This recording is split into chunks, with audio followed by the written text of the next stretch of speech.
بسم اللہ الرحمن الرحیم۔ کبھی انسان یہ سوچ بھی نہیں سکتا کہ وقت بھی کسی کے سامنے بے بس ہو سکتا ہے، مگر جب اللہ کا حکم آ جائے تو صدیوں کی مدت بھی ایک لمحہ بن جاتی ہے۔ بہت زمانہ پہلے ایک ایسے شہر میں جہاں ظلم، بت پرستی اور طاقت کا غرور اپنے عروج پر تھا، چند نوجوان رہتے تھے جن کے دلوں میں صرف ایک اللہ کی پہچان روشن تھی۔ اس شہر کا بادشاہ لوگوں کو بتوں کی عبادت پر مجبور کرتا تھا، اور جو کوئی اس کے خلاف بولتا اسے سخت سزائیں دی جاتی۔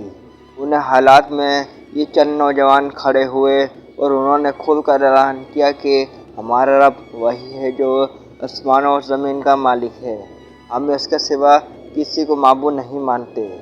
ان کے اس اعلان نے دربار میں ہلچل مچا دی، کیونکہ یہ نوجوان نہ صرف ایمان والے تھے بلکہ بااثر خاندانوں سے تعلق رکھتے تھے۔ اس لیے بادشاہ نے وقتی طور پر انہیں مہلت دی تاکہ وہ اپنے عقیدے سے پھر جائیں، مگر ان کے دلوں میں ایمان کی شمع پہلے سے زیادہ روشن ہو چکی تھی۔ جب انہوں نے دیکھا کہ اب ان کے لیے شہر میں رہنا ممکن نہیں رہا اور ایمان خطرے میں ہے، تو انہوں نے اللہ پر بھروسہ کرتے ہوئے شہر چھوڑنے کا فیصلہ کیا۔ رات کے اندھیرے میں یہ نوجوان شہر سے نکلے اور ایک پہاڑ کی طرف روانہ ہوئے جہاں ایک پرانی اور ویران غار تھی۔ غار میں داخل ہوتے وقت انہوں نے اپنے رب سے عاجزی کے ساتھ دعا کی کہ اے ہمارے رب، ہمیں اپنی طرف سے رحمت عطا فرما اور ہمارے اس معاملے میں ہمارے لیے آسانی پیدا فرما۔ یہ وہ لمحہ تھا جب انہوں نے دنیا کے سہارے چھوڑ کر مکمل طور پر اللہ کے سپرد خود کو کر دیا۔ اللہ تعالیٰ کو ان کا یہ بھروسہ اور خلوص اس قدر پسند آیا کہ اس نے انہیں ایسا تحفظ عطا کیا جو انسانی عقل سے بالاتر تھا۔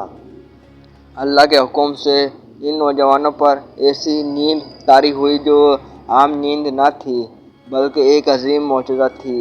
وہ غار میں لیٹ گئے اور وقت جیسے وہیں رک گیا۔ سورج جب طلوع ہوتا تو ان کی شعاعیں غار کے اندر اس طرح داخل ہوتی کہ انہیں کوئی نقصان نہ پہنچتا، اور جب غروب ہوتا تو روشنی ایک خاص ضلع سے ہٹ جاتی۔ ان کے جسم محفوظ رہے، ان کے کپڑے سلامت رہے، اور اللہ فرشتوں کے ذریعے انہیں کروٹیں دلواتا رہا تاکہ ان کے جسم کو کوئی تکلیف نہ ہو۔ غار کے دہانے پر ان کا وفادار کتا بیٹھا تھا، اپنے پنجے پھیلائے ہوئے جیسے پہرا دے رہا ہو، اور جب کوئی بھی غار کی طرف دیکھتا تو اس پر رعب طاری ہو جاتا اور وہ خوف کے مارے پلٹ جاتا۔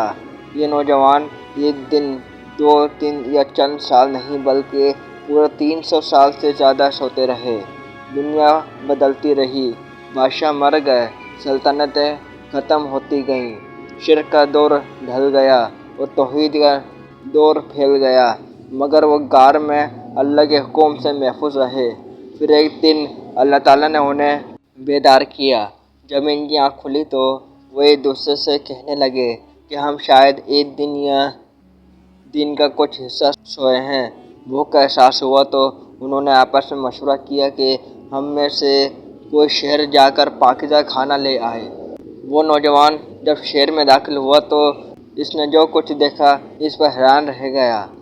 عمارتیں بدل چکی تھیں، لوگوں کے لباس مختلف تھے، اور جب اس نے پرانے زمانے کا سکہ نکالا تو لوگ حیرت اور خوف میں مبتلا ہو گئے، کیونکہ وہ سکہ صدیوں پرانا تھا۔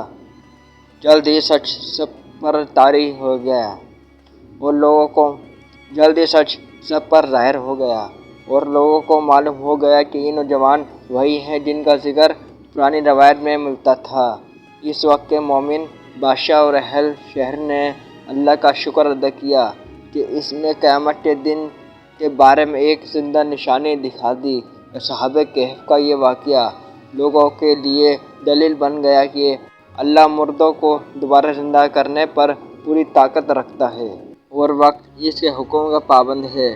کچھ روایت کے مطابق اللہ نے انہیں پہچان ظاہر ہونے کے بعد دوبارہ اپنے پاس بلا لیا تاکہ وہ فتنہ نہ بنیں، مگر ان کا ذکر قرآن میں ہمیشہ کے لیے محفوظ ہو گیا۔ یہ واقعہ محض ایک تاریخی قصہ نہیں بلکہ ایمان والوں کے لیے ایک زندہ پیغام ہے کہ جب انسان سچائی کے لیے کھڑا ہو جاتا ہے تو اللہ اس کی حفاظت ایسے طریقوں سے کرتا ہے جن کا تصور بھی ممکن نہیں۔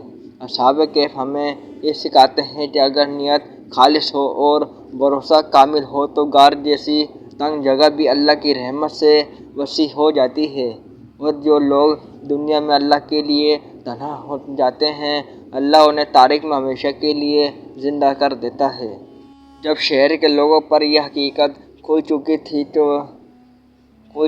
کہ یہ نوجوان وہی ہیں جنہیں اللہ نے صدیوں تک سلا رکھا تھا، تو پورا شہر غار کی طرف آمڑایا۔ ہر آنکھ حیرت سے کھلی ہوئی تھی اور ہر دل میں خوف اور یقین کی ملی جلی کیفیت تھی۔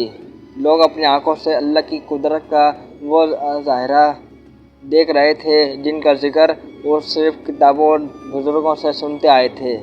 اس وقت مومن بادشاہ نے جب یہ ماجرا سنا تو وہ عاجزی کے ساتھ غار کے قریب آیا اور اللہ کے حضور سجدہ شکر ادا کیا کہ اس نے قیامت کے دن کے بارے میں ایک ایسی نشانی ظاہر کر دی جو کسی انکار کی گنجائش نہیں چھوڑتی۔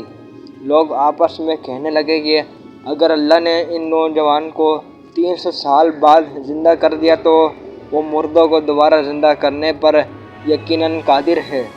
اصحاب کہف جب لوگوں کی یہ بھیڑ گفتگو اور بدلتی ہوئی دنیا دیکھتے رہے تو ان کے دلوں میں ایک عجیب سا سکون اور خوف دونوں جمع ہو گئے۔ سکون اس بات کا کہ ان کا ایمان سچا ثابت ہو چکا تھا، اور خوف اس بات کا کہ کہیں لوگ انہیں آزمائش یا فتنہ نہ بنا لیں۔ انہوں نے آپس میں ایک دوسرے کی طرف دیکھا اور خاموشی نگاہوں سے سمجھ لیا کہ ان کا اصل مقام یہ دنیا نہیں بلکہ وہ وعدہ ہے جو اللہ نے اپنے نیک بندوں سے کر رکھا ہے۔ بعض روایت کے مطابق انہوں نے اسی وقت اللہ کے حضور دعا کی کہ اے ہمارے رب، جس طرح تو نے ہماری حفاظت کی اب ہمیں اپنے پاس بلا لے اور ہمیں لوگوں کے لیے آزمائش نہ بنا۔ اللہ نے ان کی دعا قبول فرمائی اور وہ واپس غار میں دوبارہ وفات پا گئے، اس حال میں کہ ان کا ایمان کامل اور ان کا مقصد پورا ہو چکا تھا۔ جب لوگوں نے دیکھا کہ وہ دوبارہ اللہ کے پاس جا چکے ہیں تو شہر میں خاموشی چھا گئی۔ کسی نے کہا کہ ہمیں یہاں ایک عظیم یادگار بنائی جائے، اور کسی نے کہا کہ نہیں، ان کا معاملہ اللہ کے سپرد ہے۔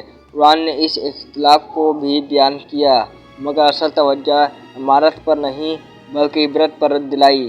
اللہ نے یہ واضح کر دیا کہ اصل کامیابی خطہ کی عمارت نہیں بلکہ وہ ایمان ہے جو دل میں ہوتا ہے۔ اسی لیے اللہ تعالیٰ نے ان کے نام، تعداد اور تفصیلات میں الجھنے کے بجائے ان کے یقین اور بھروسے کو ہمیشہ کے لیے قرآن کا حصہ بنا دیا۔ وقت گزرتا رہا مگر اصحاب کہف کا ذکر زندہ رہا۔ وہ نوجوان جنہوں نے اپنی جوانی، عزت اور آرام کو اللہ کے دین پر قربان کر دیا تھا، وہ تاریخ کے صفحات میں نہیں بلکہ ایمان والوں کے دلوں میں زندہ ہو گئے۔ ان کا واقعہ ہر اس دور کے لیے پیغام بن گیا جہاں سچ بولنا مشکل اور حق پر قائم رہنا خطرہ بن جاتا ہے۔ وہ ہمیں بتاتے ہیں کہ اللہ کی راہ میں ایک قدم بھی خلوص سے اٹھایا جائے تو اللہ اسے صدیوں تک زندہ رکھتا ہے، اور جو لوگ وقتی طاقت کے سامنے جھک جاتے ہیں وہ اپنے وقت میں بھی مٹ جاتے ہیں اور تاریخ میں بھی۔ یہی وجہ ہے کہ رسول اکرم صلی اللہ علیہ وسلم نے سورہ کہف کو فتنوں سے بچاؤ کا ذریعہ قرار دیا، کیونکہ اصحاب کہف کا واقعہ ہمیں یہ سکھاتا ہے کہ فتنوں کے دور میں ایمان کی حفاظت سب سے بڑی عبادت ہے۔ دجال جیسے بڑے فتنے سے بچاؤ کا ذکر بھی اس صورت میں ہے۔ گویا یہ داستان صرف ماضی نہیں بلکہ مستقبل کی رہنمائی بھی ہے۔ جو شخص اس کہانی کو سمجھ لے وہ جان لیتا ہے کہ اصل کامیابی اقتدار، دولت یا تعداد میں نہیں بلکہ یقین میں ہے جو انسان کو اللہ سے جوڑ دیتا ہے۔ آخر میں اصحاب کہف ہمیں خاموشی سے ایک پیغام دے جاتے ہیں کہ اگر تم سچے ہو تو تمہاری تنہائی بھی عبادت ہے، تمہاری پسند تمہاری نیند بھی اللہ کے حکم سے معجزہ بن سکتی ہے، اور تمہارا چھپ جانا بھی قیامت تک یاد رکھا جا سکتا ہے، کیونکہ ایمان وقت کا محتاج نہیں، وقت ایمان کا محتاج ہے۔ سبحان اللہ، بے شک۔